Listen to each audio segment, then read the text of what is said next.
Hola, bienvenidos a una nueva edición de Barça Team. No está hoy Laura, que es nuestra musa del audiovisual, pero intentaremos estar a la altura. Juan Roger Turelló, Buenas tardes. con Xavier Muñoz, Hola. ¿vale? Vamos a hablar de lo que sucedió en el campo de Sevilla y también de lo que sucedió en la jornada con el Real Madrid, los temas arbitrales que pululan por ahí, que ya sabéis que siempre hay polémica.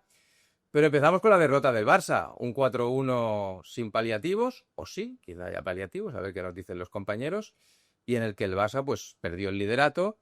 Y lo primero que quiero preguntarle a Roger y a Xavi es qué le pasó al Barça para después de conseguir el liderato en cuestión de 2 partidos, ha visto cómo su imagen ha caído en picado, porque perdió con el PSG en el último minuto, pero ayer cayó por 4-1.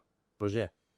¿Cómo te lo Pues explicas? a mí me cuesta, sinceramente, me cuesta encontrar una explicación, sobre todo viniendo de la derrota del PSG.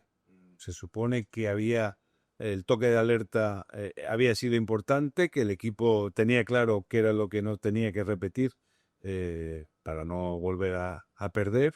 Y justo cuando estaba jugando el liderato, volvió a tropezar con la misma piedra. Yo, sinceramente, veo un poco, bueno, un poco, no es de apuntar solo en una dirección. Sí que es cierto que el tema de la presión estamos echando más de menos de lo que me imaginaba la ausencia de Fermín o de Gavi también, que son jugadores con un perfil muy claro de morder y de tener en tensión también Rafinha. Se nota mucho ahí arriba, que es meter en tensión al equipo y presionar muy fuerte. Y luego, pues también el hecho de que no esté. No me imaginaba que yo me iba a echar tanto de menos a Íñigo Martínez. Bueno, pues Flick todavía no ha dado con la pareja de centrales porque bueno, pues, marcar la línea como marca con los riesgos que corre el Barça en defensa, pues ahora mismo no hay nadie que sea capaz de marcar la línea en fuera de juego como lo hacía el Vasco. Muy bien. Yo no, Ahora la explicación poliédrica, ¿eh? muy exhausta, ¿Cómo lo ves tú? exhaustiva, ¿verdad? Exhausto está el Barça. Exhausto hasta el basta, sí. Yo lo que veo es que yo no mezclaría tanto el partido del PSG con el del Sevilla, sino más bien lo compararía con los dos partidos anteriores que incluso se acabaron remontando, como el del Levante o el del Rayo Vallecano, que no se remontó pero se empató a uno, se sacó un punto al menos. Esta vez no hubo ningún tipo de... Es que ni siquiera hablaría del árbitro, porque me sabe mal, porque es verdad que un partido viene condicionado clarísimamente por ese penalti, que si hasta Mateo Laoz dice que es inexplicable, imagínense, Es la prueba del algodón, ¿eh? es la prueba clarísima. Pero es que no me apetece entrar en ese debate hoy, precisamente después de ver al Barça tan mustio, tan alicaído, de un equipo que cabe recordar, el Sevilla, que solo había ganado un partido en el Sánchez-Pizjuán. Todos sabemos lo que es el Sánchez-Pizjuán, un estadio que es el jugador número 12 realmente del Sevilla. Pues solo había ganado un partido y no es que hubiera jugado aquellas eliminatorias de la Europa League contra primeros espadas de Europa, no. Contra equipos que incluso bajaron, como el Leganés y como Las Palmas, en fin, equipos que tenían un nivel más bajo que el Barça ayer. El Barça no puede salir con ese estilo tan poco flick. Se puede jugar mejor o peor, pero lo que si algo ha tenido siempre Hansi Flick en el Barça, incluso su Bayern también, es esa intensidad que ayer echamos de menos completamente. Pero yendo a lo que decías, ¿no crees que quizá esa falta de intensidad se deba al palizón que se pegaron contra el PSG? Porque hay bajas, hay pocos jugadores para dar refresco, y yo vi al equipo desde entre el calor que hacía en Sevilla y yo creo que la paliza que se pegaron contra el PSG para aguantar su ritmo, que a lo mejor es que ahí faltaban piernas. Y el Sevilla lo leyó bien, porque tú ves la media del Sevilla y era una media de músculo No, no, y de presión y de tensión total. Entonces, ante eso yo creo que el Barça, mi sensación es que el Barça se vio bastante impotente para replicar eso. a mí hay que darle perdón, hay que darle mucho mérito al planteamiento. Yo ayer sí que digo que el triunfo es de Matías Almeida porque se estudió el partido de cabo a rabo y prácticamente lo clavó. Y a poco que Lewandowski hubiera acertado el fútbol es venenoso porque haciéndolo todo bien, un poco más, y el Sevilla, yo estoy convencido que si Lewandowski mete el penalti, el Barça acaba ganando el partido, lo hemos visto muchas veces. Porque ya tiene un factor intimidatorio en los rivales, que es estos tíos volverán a remontar, estuvieron a las puertas casi sin buscarlo. Es que hicieron como 4 o 5 ocasiones de mano a mano. Sí, Y al final no acabaron resolviendo bien. Pero con un poquito de puntería, acierto y detección y precisión, el Barça podía haber incluso remontado en su peor partido en mucho tiempo. Sí, no, iba a decir, a mí me sorprendió de inicio la presencia de Pedri, que obviamente para mí es intocable, pero viendo cómo acabó el partido de PSG, exhausto de verdad, yo ahí me imaginaba que iba a tener oportunidad Casado, por ejemplo. No sé qué ha pasado con el Casado, porque es cierto que su presencia está siendo muy residual. No sé si ha habido alguna cosa que se nos escape. Pero ayer yo creo que era un partido para darle un poco de descanso a Pedri y no porque obviamente no se le quiera tener en el 11 que es el jugador indiscutible y que la temporada pasada estaba presente en todos los partidos y no lo notaba físicamente, pero el día del PSG es el PSG, actual campeón de Europa, que te exige un plus de lo Ya lo cambió, ¿eh? Claro, por Es eso. uno de esos partidos que ganan los que no juegan. Porque todo el mundo, ayer viendo el partido con gente, estaba comentando, es que esto es, hoy por ejemplo, Fermín es más añorado, Sí, sí. por decir, porque tiene un nombre simplemente. O sea, sin jugar se hizo más grande Fermín. Tal cual. Y Casado, que es verdad que ha pasado de, porque hay que recordar que Casado hizo una primera vuelta a la liga pasada excepcional y completamente a contrapié de lo que la expectativa esperaban de él. Os quiero poner sobre la mesa frases de jugadores del Barça. A ver qué analizáis y qué veis ahí. Digo, porque ahí creo que en esos mensajes hay una carga importante. Para mí, incluso un poco alarmante. Y estamos en octubre y queda mucho, pero que Pedri diga que no sabíamos cuándo presionar y cuándo tirar la línea, que cuando nos presionaban no sabíamos cómo sacar el balón, que faltó intensidad. Hombre, contra el Sevilla de Almeida, mucha calidad no sé si habrá, pero intensidad hay que meter, ¿vale? Y veo que Cubarsí cuando le dijeron, oye, ¿qué pasa con la línea defensiva? Porque resulta que se os hacen muchas ocasiones y que diga, bueno, las ocasiones del rival empiezan arriba, porque hay que hacer la presión desde arriba. Es decir, le está pasando la pelota a los delanteros y diciendo que él como defensa lo que ve es que la presión avanzada que ya corta buenas salidas y conducciones del rival que son peligrosas, no se están cortando. ¿Cómo lo analizáis? Porque esto no son cosas que digamos nosotros, lo dicen Claro. ellos. A mí, o sea, que tanto uno como el otro dicen cosas que vemos desde fuera, pero claro, que sorprende que a nivel de vestuario ya se estén lanzando los puñales unos a otros. Yo no os diría tantos puñales, pero No. sí que son honestos. Pero esa honestidad Esa honestidad sorprende, ¿no? sorprende porque al final deja retratado a sus compañeros. Es autocrítico. Correcto. Y bueno, y es tal cual. Es tal cual. Lo único que no quiero pensar mal en que decir que haya guerras internas a la hora de, ya no, yo me la hago mi responsabilidad y se la paso al otro. Al final, lo que consiguió Flick la temporada pasada, y fue algo que tuvo valor por encima de todo, es que todos eran una piña, que todos iban en la misma dirección. Y yo quiero creer que entre el toque de Flick, que esta vez no fue toque, el toque de verdad vino después de Vallecas, justo antes también del último parón. Ese toque ya Y el directo. equipo reaccionó. Esta vez, bueno, pues quiso ser más condescendiente y más protector con sus con sus jugadores, y no les quiso, bueno, poner la lupa sobre ellos.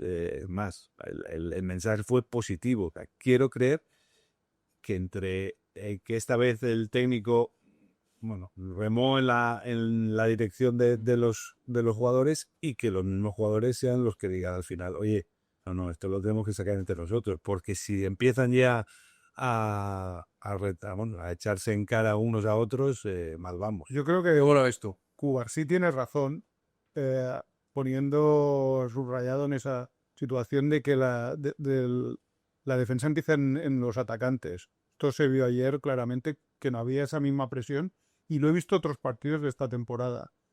Y quiero hacer un inciso en este tema porque me parece que el Barça, el actual, que viene una temporada muy buena, no tiene derecho a tener la pancha plena que decía Guardiola.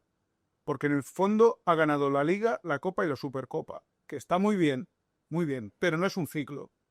O sea, no hay ningún equipo que tenga derecho, pero con esa cosecha no basta.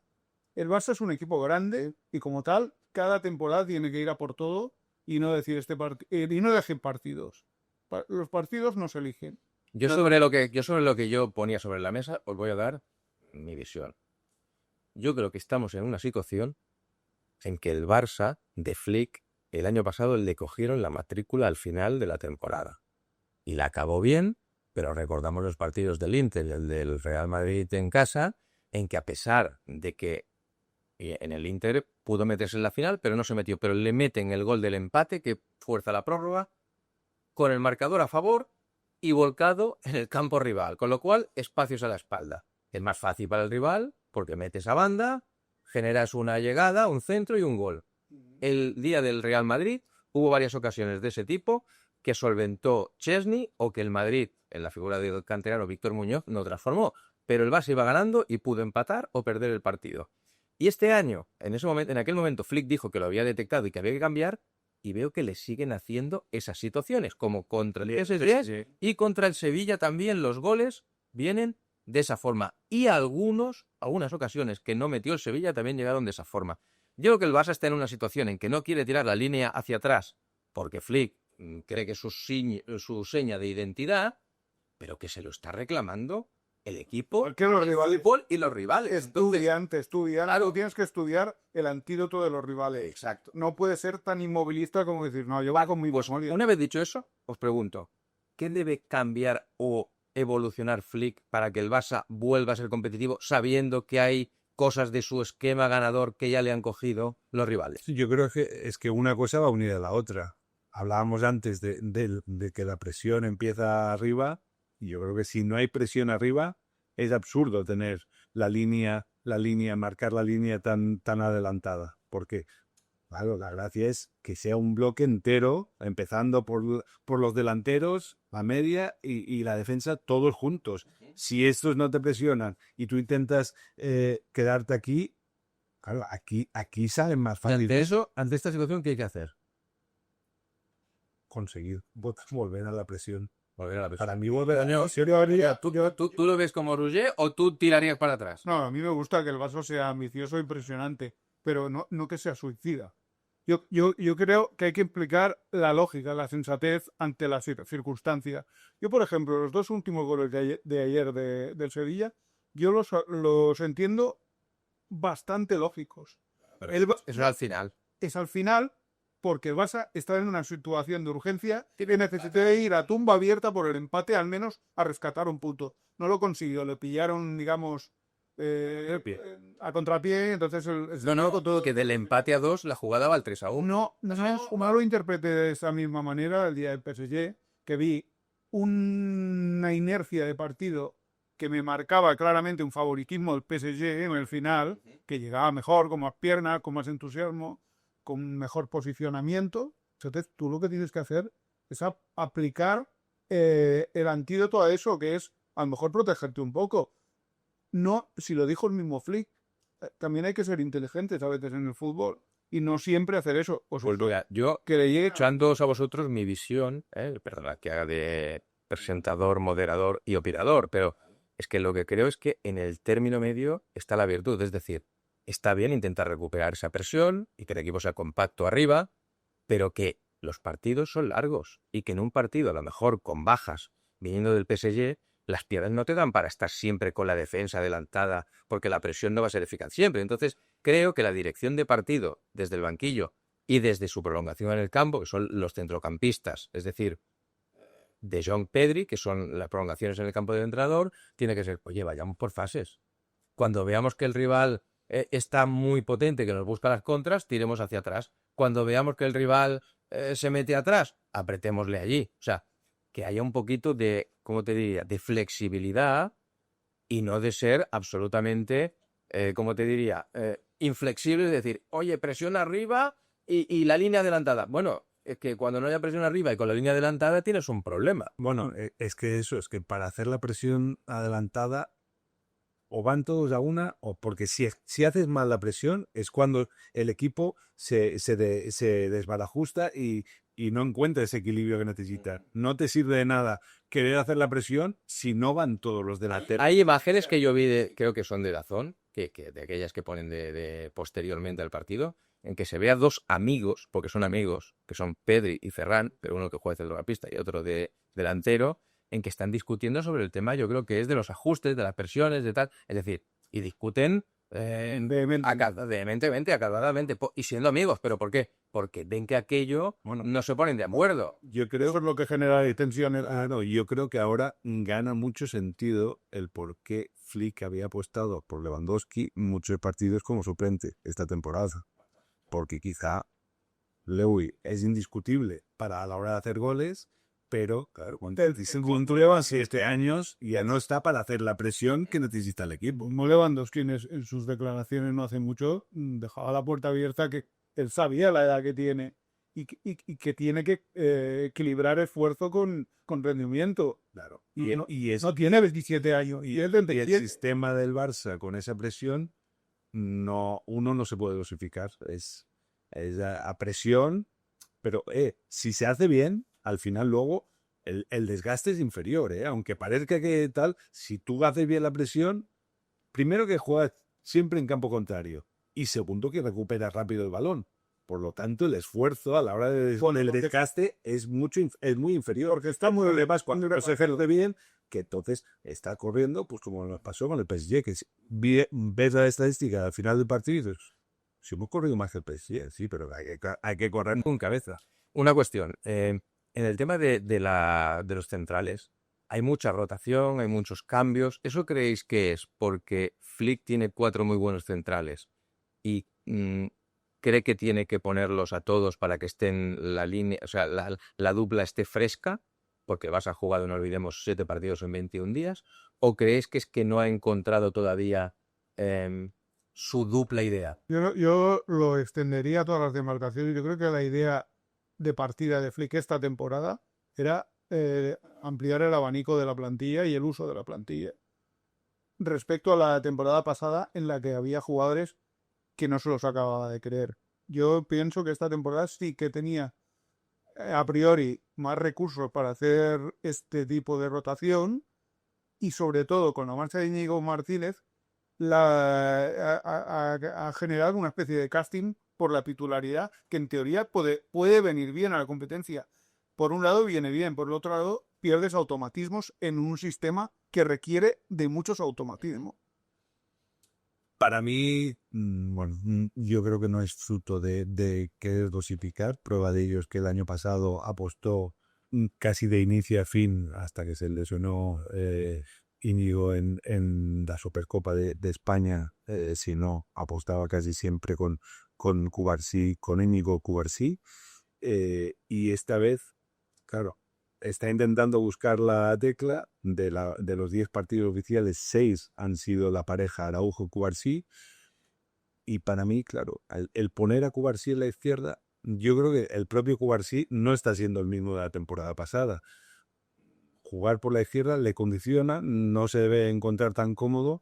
Y yo el Cubarsí de la temporada pasada no lo estoy viendo de momento. Mi inversión es que si tú tienes 4 centrales buenos y además en los que crees debes usarlos a todos, pero sí que es cierto que llega un momento en que tiene que definirse una dupla de centrales porque llega un momento en que ellos tienen que estar coordinados.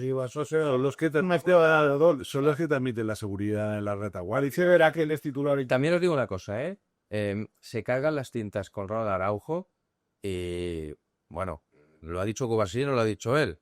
Si lo hubiera dicho él, a lo mejor la gente decía que es que Araujo se quiere exculpar metiéndole a los delanteros la responsabilidad. No, lo ha dicho Cuba, sí, que no es Araujo, que no es el que le están poniendo según que San Benitos, ¿eh? Claro, si si los delanteros no te inician la presión y no impiden que los centrales y los mediocentros rivales avancen o pasen con comodidad, a lo mejor hace falta un jugador como Araujo que sepa rectificar, porque estás condenado a tener que correr hacia atrás. Lo digo para poner un contexto. En ese escenario, Vale, lo digo porque no lo digo yo, lo dice Cubarsí. en ese escenario, evidentemente, de todas las centrales que hay ahora mismo en la plantilla, el que para rectificar, el coordinador, nadie mejor que... Pues hay situaciones de partido que en teoría son buenas para que juegue Araujo.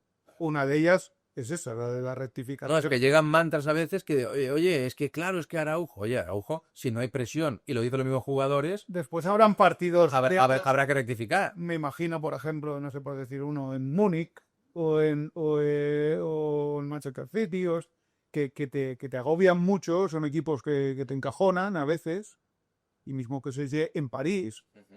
Y a lo mejor necesitas, en lo que decíamos antes, aplicar. No siempre se puede ser de partir de un fútbol prepotente, porque el fútbol del Barça es prepotente con eficiencia, tío. Lo ha sido la temporada pasada, no se puede poner un pero. Pero llega un buen pero. Un pero se puede poner. Llegan situaciones de partido en que todos son utilizables. Y yo creo que Araujo, para un perfil de partido, es perfectamente utilizable. Hay que ver cuándo también. Vale. Voy a abrir un melón que tú antes has dicho que no tocaba mucho, y eso que es un tema que te dominan bastante, Bueno, pero está el factor arbitral. Lo saco porque hasta en esta jornada los pájaros le han disparado las escopetas, es decir, hasta Mateu Laoz, que no es un árbitro que suele ir a los postulados culés, ha dicho que le parecía un escándalo que desde el VAR se llamase al árbitro de campo Muñiz Ruiz para decirle que se mirase en el VAR el supuesto penalti de Araujo a Romero, el delantero del Sevilla. Creo que Durralde González también ha ido en esa línea. Barrenechea Montero, nuestro árbitro de cabecera de Mundo Deportivo, también dice que no ve penalti. ¿Cómo lo visteis vosotros? Porque es verdad que el Barça puede estar mal, pero empiezas con un penalti que no es y ahí ya es un palo en la rueda. Como con los argumentos que has dado, yo diría que no hace falta decir nada más. Bueno, he citado árbitros. No, por eso digo, o sea, si los árbitros que son los expertos de la materia y que normalmente también suelen tener corporativismo y cuidan muy bien sus declaraciones para no herir sensibilidades hacia un excompañero, si ellos coinciden, no hace falta que aportemos nada más. O sea, claramente es como lo exponen los árbitros. Yo lo que sí tengo claro, y ya van unas cuantas jornadas, que el Barça, si quiere ganar esta liga, tiene que fallar un poco, no poquísimo. O sea, margen de fallo tiene que ser, y hace no es imposible, pero viene de antiguo y ya la ha tenido Guardiola también. Lo decía en el interior trascendía esa sensación de que el Barça habría que ser mucho pero es que este año penalti no se hago, pero para nada. Para nada me parece un penalti de estos de buscarle tres pies al gato, muy de fútbol de ahora, de para la imagen, mira el contacto, mira el fútbol es dinamismo y no vi un salto como de salto rarísimo Salto de la rana. exacto del jugador del Sevilla y es verdad que Araujo en esa situación que no tenía ninguna posibilidad de prosperar, también tiene que saber medirse. Ahí tiene que poder echar el freno de mano. Sí, es verdad que ahí iba el balón hacia la línea de fondo. Igual tampoco tiene que apretar tanto, pero que no tenga que apretar tanto es una cosa y otra cosa es que se pite un penalti No, desde el VAR. no, y hecho Cuando no era por adelante. Yo, sinceramente, os he visto esto porque para mí, y lo que estoy escuchando, sobre todo esta temporada, es que el VAR Interviene poco. debe intervenir poco y si interviene es por un error flagrante. ¿Flagrante qué quiere decir? Oye, que le hayan pegado un codazo a un tío en el área y el árbitro no lo vea porque esté tapado. Es lo que no es. Claro, porque es que hay veces que el árbitro quiere mirar y tiene tres jugadores delante del que le pegan el codazo y no lo ve. Y entonces le llama al VAR y dice, oye, vete a mirar esto, que tú desde tu perspectiva no lo ves, pero ha pasado esto. Oye, lo de ayer, creo Fernando, que esto es ya una cuestión de interpretación del señor del VAR, pero no es error flagrante. creo que hay una cosa, vamos, inapelable, y es que este año ha habido cambios en este TEA, ¿verdad? Sí, ¿eh? ¿Verdad? Bueno, pero debe ser para mejor, ¿Verdad ¿no? que el Real Madrid sin el VAR, ¿no? Ya, pero... Había estadísticas y clasificaciones que hubiera sido el líder sin el VAR, ¿no? Sí, pero yo lo que digo es que está bien. Es verdad que el Madrid maniobró, piensa van de atarse a la cúpula del VAR, a la cúpula arbitral. Casi se plantea en una final de Copa con el Rey en Sevilla. Bueno, ¿y ¿Vale? cómo fue la final? Vale, pero me refiero, eso es verdad, eso sucedió y todo eso ha pasado. Pues todo eso callado la cúpula arbitral y la cúpula de VAR. Pues, Sí, ¿cómo es el refrán? Que nos gusta el refranero. sí. De Aquello está el polvo de estos lobos. Vale, sí, pero lo que me refiero es que si cambia la cúpula, pero esa cúpula lo que te vende es que ahora el VAR va a ser menos intervencionista, lo que no me cuadra Pero ¿qué te es van a que... decir, ¿no? Que hemos cambiado porque nos lo ha pedido el Madrid. No, pero si tú dices que va a ser menos intervencionista porque te lo pida quien sea, lo que no puede ser es que no haya un error flagrante e intervengan, es lo que digo. Que si dices, hay un codazo y no lo ve el árbitro, oye, vamos todos, y nosotros le diremos al jugador del Barça o al del Español o al del Madrid, oye, no pegues codazos en el área que el VAR te va a retratar. Pero no es eso. Claro, no es eso. Esa habilidad no es Claro. no es para que entre el VAR ni mucho menos. Vale. Es más, si la pita en directo, diríamos, Y os hago una reflexión. Si el VAR entra en eso, ¿por qué no entra en la mano, en el hombro de Mourinho a Vinicius, que le cuesta la segunda amarilla, cuando Vinicius se echa la mano a la cara y finge que le ha tocado en la cara? ¿por qué segunda amarilla? Eso es la excusa. Vale, pero es que el VAR le puede decir, amigo, que lo vas a echar y no le ha dado en la cara. Pregunto, ¿eh? ¿No? ¿No? Sí, no, te digo, porque el no intervencionismo se salta en el Pizjuán, pero el día anterior no intervino cuando el árbitro creyó que le había dado en la cara Yo estoy como... y no le dio en la cara. Algo vídeo después en Real Madrid Televisión. No, lo que no sé si esto lo van a mandar a la FIFA. ¿No? No, ¿no? No creo. No creo. Vale, pues ya vamos a ir acabando. Por último, vasos comunicantes. El Barça hemos hablado de cómo lo hemos visto. ¿Cómo veis al Real Madrid? Que es el eterno rival, el gran rival en la Liga y con el que el día 26 de octubre hay un clásico. Pues mira, yo lo primero que veo es que el Madrid no se va a columpiar este año como se columpió el año pasado, que sí que tenía la pancha plena de Guardiola o de Ancelotti, que no sé cómo se dice en italiano, el panchone... Bueno, en fin. Ya lo preguntaré. El tema es que el año pasado sí que hubo cierta relajación, venimos de ganar la Liga, la Champions, que ya venían de unas cuantas, y entonces el Barça era todo lo contrario, era voracidad, voracidad, voracidad, y se notó mucho en los clásicos. Yo creo que el Barça este año tiene que ir preparado mentalmente para encontrarse un Madrid distinto, que además parece que tiene el viento a favor en muchos asuntos.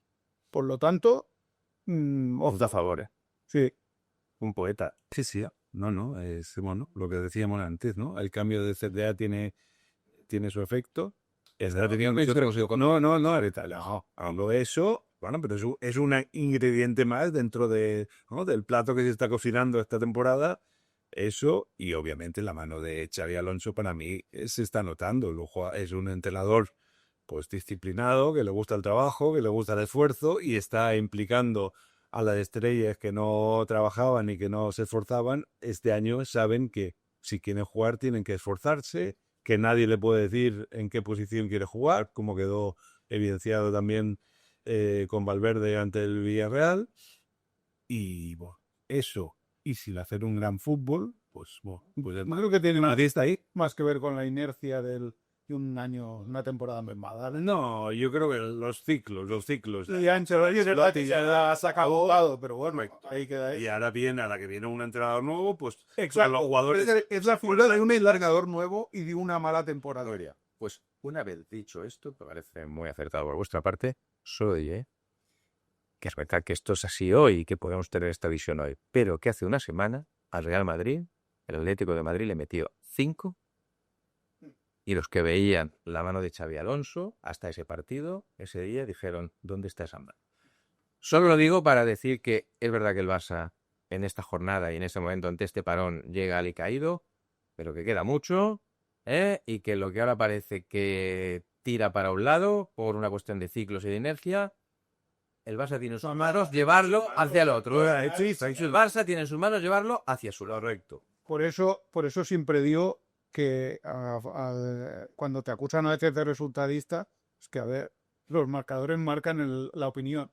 Está muy claro. El 5-2 de hace una semana, pregúntale a un madridista cómo se sentía respecto a las perspectivas del Madrid. Pregúntale hoy, después de haber visto cómo el Barça perdió 4-1 con el Sevilla. Es que esto, el fútbol es eso. No, lo digo porque es verdad que el Barça perdió con el PSG, pero en el minuto 90 encajó el último gol, que podía haber sido un empate. Y es verdad que no estuvo nada bien en Sevilla, pero mete Lewandowski el 2-2 y no te digo que gane, pero a lo mejor no pierde. Y el Madrid, tras el Atlético de Madrid y el 5-2, le ha ganado al potente Khairat Almaty. Sí. Y le ha ganado con alguna decisión arbitral controvertida, por lo menos se puede decir así, al Villarreal, ¿vale? Pero han reaccionado. Sí, Que es lo que esperábamos del Barça que hiciera irse bien en el Pizjuán después de sí, pero del creo con el PSG. que esa reacción contra el Khairat Almaty es más fácil. Obvio. Y si te expulsan con 2-1 a Mourinho por una falta que no ha cometido, Pues esa es la gracia del fútbol, es esa. Claro. Que el próximo partido tienes otra oportunidad para taparnos bocas. Barça lleva 10 años sin perder en el Pizjuán, ¿eh? sí. Bueno, dicho esto, y dado que el Barça tiene una próxima oportunidad, Ahí está. ahí lo dejamos, ¿vale? Xavier Muñoz, José Turelló, Hasta la próxima. Gracias. y el análisis en Mundo Deportivo de la actualidad del Barça y dentro de poco una nueva entrega, porque en este parón habrá más cosas que pasen y aquí os los contaremos.